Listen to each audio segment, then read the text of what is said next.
Hello friends, good morning. Welcome back to another mini blog. আজকে হচ্ছে বৃহস্পতিবার, আর ঘুম থেকে উঠে আমার অল্প চা লাগবে, আর আমি বিস্কুট ডুবিয়ে এইভাবেই চা খেতে পছন্দ করি। তারপরে বসে পড়লাম আমি আর মা সবজি কাটতে। বোন বলেছে আজকে নিরামিষের একটা ঘ্যাট বানাবে, তাই। আর বুধবারটা আমি টোটালি ঘরে রেস্ট করেছি, কারণ কি বুধবারে না আমি কোনো ভিডিও করেছি না কোনো ব্লগ ছেড়েছি, কারণ বুধবারে আমি সারাটা দিন ঘরেই ছিলাম, কোথাও যাইনি। এত টায়ার্ড হয়ে গেছি না, আমার শরীর আর চলছিল না, তাই। আর এরপরে চলে গেলাম আমি আর বোন সেটসিলার মার্কেটে।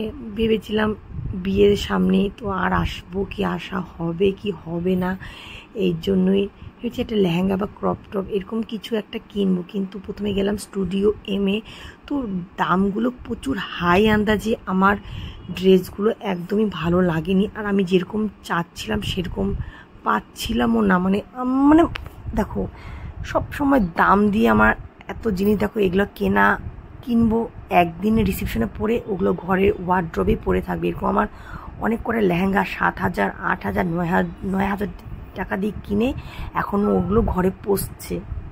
কিভাবে পরবো? কোন অকেশন, নিজেদের অকেশন ছাড়া অন্য কারো অকেশন, আর একদিনের পরলেই ওগুলো শেষ।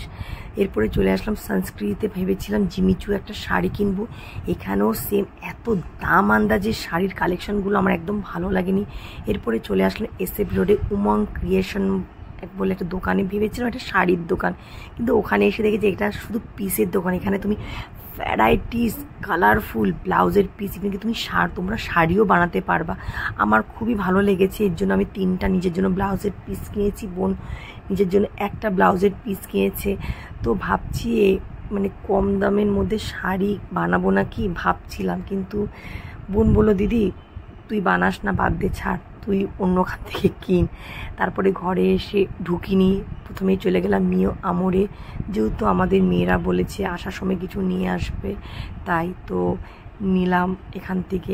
আর এখানকার জিনিসগুলো খেতে খুব টেস্টি, আর আসার পর থেকে এই দোকানটা আমার ফেভারিট হয়ে গেছে। আসার পরে একদিনও বাদ যায়নি যে এই দোকান থেকে আমরা কিছু কিনে খাইনি। তো মিষ্টি স্যুপ নিয়েছি, পিৎজা নিয়েছি, আর কেক নিয়েছি। এরপরে ঘরে এসে ড্রেস চেঞ্জ করে সোনামার মিমিকে নিয়ে গেলাম নিচে।